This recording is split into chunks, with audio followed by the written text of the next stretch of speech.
хора, искам да ви напомня за нещо много важно. Вие сте достатъчни. Не трябва да позволявате, а никой ви кара да се чувствате по-малко. Усмивката ви е силна. Използвайте я.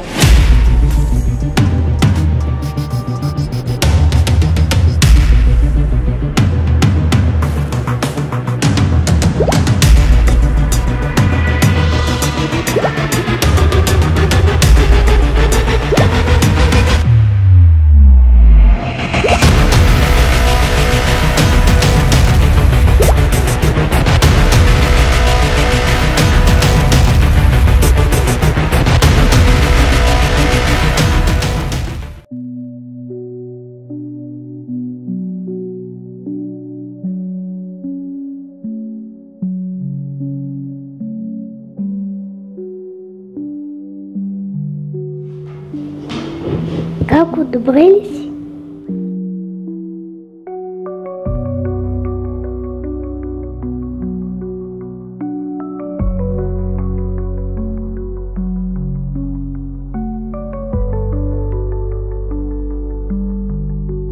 Гако, не обръщай внимание на гадните неща.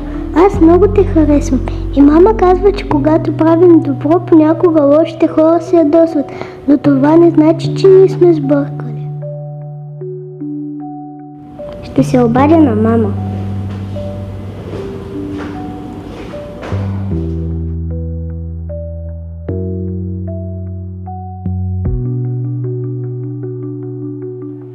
Ало, мамо, може ли да се прибереш по-рано, защото Кака пак е получила от онези обидни съобщения. Как се казваше това? Да, кибертормоз.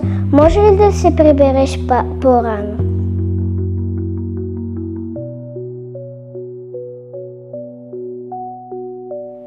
Ало, Кати, може ли да дойдеш, защото Кака пак е получила от онези обидни съобщения? Моля те, ела.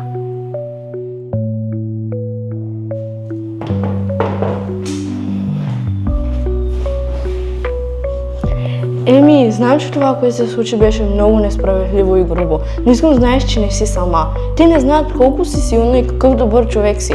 Не вярвай на злобните думи. Те говорят повече за тях, отколкото за тебе. Не позволявай на омразата да заглуши усмивката ти.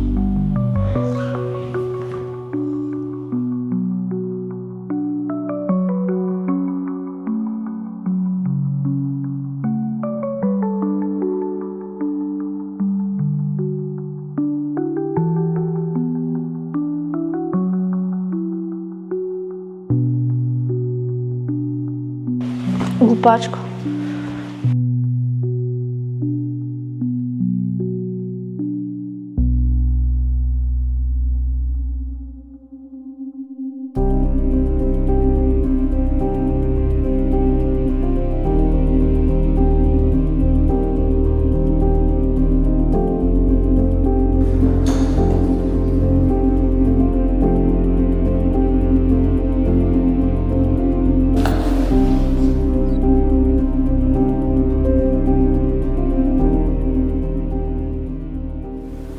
Видях клипът, беше истински.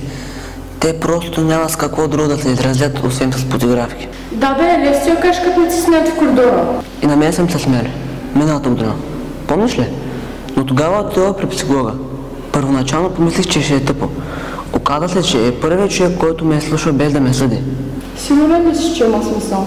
Не губиш нищо. Поне веднъж някой ще е на твоя страна.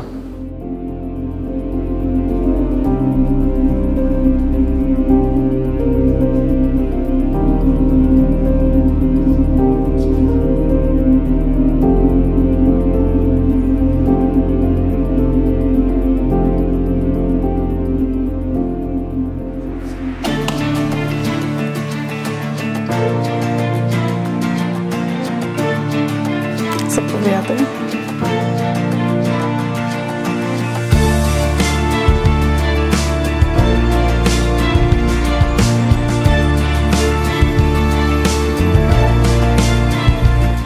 Просто исках да кажа нещо позитивно, а те се нахвърляха срещу мен. Коментари, обиди и колажи. Чувствам се като глупачка, даже не ми се излът вкъщи. Еми, това, което описваш, си има име. И това е кибертормоз. И не е просто шега в интернет. И да, то е толкова сериозно, колкото тормоза на живо. Никой няма право да те обижда, унижава или да разпространява лъжи за теб. Ако стане по-зле, ще кажа, че не мога да понасям критика. Има няколко неща, които можеш да направиш още сега. Първо, пази доказателства. Скриншотове на постове, на профили, на съобщения. Това може да помогне, ако решим да говорим с родител или с директора. Второ, блокирай тези хора, които ти пишат такива неща.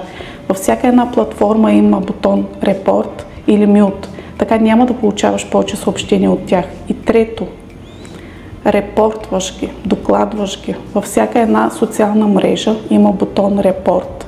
Така може да отбележиш съобщението като заплашително или обидно. И наистина работи, повярвай. Особено ако не си единствената, която го прави. А ако просто продължат с други профили? Тогава пак ги блокираш и пак докладваш. Но и тук можем да реагираме. Не си сама. Ще говорим с директора и ще направим така, че не ти да си тази, която се чувства виновна. Не е твой срам. Срамно е тяхното поведение. Какво мога да направя? Първо, да не го пазиш в себе си. Ти направи най-трудната крачка, каза го. От тук нататък можем да реагираме. Не си сама в това, аз ще ти помогна.